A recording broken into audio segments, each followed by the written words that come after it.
पैदा न होना पैदा होने से बेहतर है। जी हाँ, आज हम एक ऐसे विषय पर बात करेंगे जो आपके सोचने का नज़रिया बदल देगा या शायद आपको गुस्सा दिला दे। यह है एंटीनेटालिज्म। क्या एक बच्चे को जन्म देना दुनिया का सबसे नेक काम है या सबसे बड़ी अनैतिक भूल? आज हम जानेंगे कि क्यों कुछ लोग मानते हैं कि इंसानों को अब और बच्चे पैदा करना बंद कर देना चाहिए। क्या आपने कभी सोचा है कि क्या हमें बच्चे को पैदा करना चाहिए? एक ऐसी फिलॉसफी जो कहती है नहीं। इसे कहते हैं एंटीनेटालिज्म। मुख्य तर्क है जीवन में दुख है, अनिवार्य है। पैदा न होना पैदा होने से बेहतर है, क्योंकि जो पैदा नहीं हुआ उसे कोई नुकसान नहीं हो सकता। बिना बच्चे की मर्जी के उसे इस मुश्किल दुनिया में लाना क्या नैतिक है? क्या यह माता पिता का स्वार्थ है? आप इस पर विचार से सहमत हैं तो हमें कमेंट में बताएं। मानवता का अंत है या मानवता के प्रति दया? फैसला आपका है। वीडियो रिसर्च की बुक का हम रेफरेंस दे देते हैं आपको।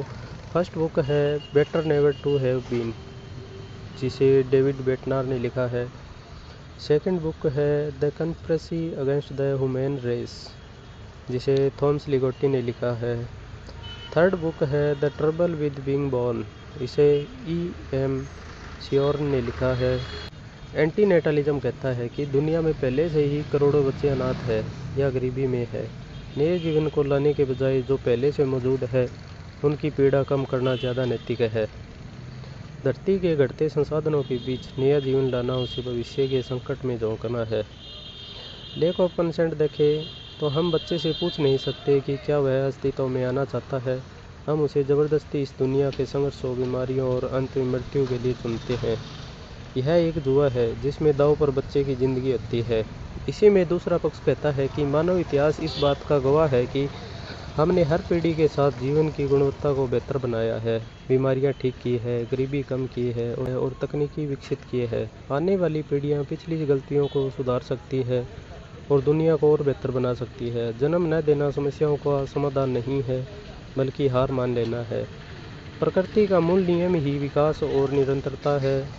जीवन की इच्छा, विल टू लिव, ब्रह्मांड की सबसे बड़ी शक्ति है। इसे अनैतिक कहना प्राकृतिक व्यवस्था का अपमान करने जैसा है। हमारा तर्क इस पर यह है कि एंटीनेटालिज्म कहता है कि अंधेरे के डर से दीपक मत जलाओ, जबकि आम इंसान कहता है कि अंधेरा कितना भी हो, दीपक जलाकर रोशनी करना ही जिंदगी है।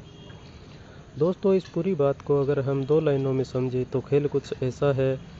एक तरफ एंटीनेटालिज्म कहता है कि दुनिया में बहुत धूप और तपीस है, इसलिए पेड़ ही मत लाओ ताकि कोई पत्ता कभी मुरझाए ही नहीं, यानी दुखों से बचने के लिए जन्म ही मत दो।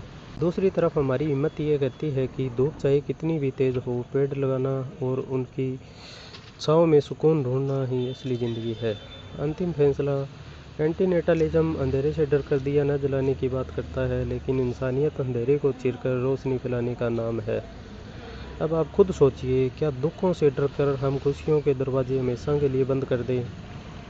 जीना आसान नहीं है पर नामुमकिन भी नहीं है। ज़िंदगी एक मौका है, इसे बोझ मत समझिए। आप खुश रहिए और अपनी ज़िंदगी को बेहतर बनाइए और दूसरों के लिए एक बेहतर एग्जाम्पल बनिए, ताकि आपको देखकर दूसरे लोग भी जो निराश है अपनी ज़िंदगी से वो खुश हों आपको देखकर, और आपको देखकर वो अपनी ज़िंदगी खुशहाल बनाएं।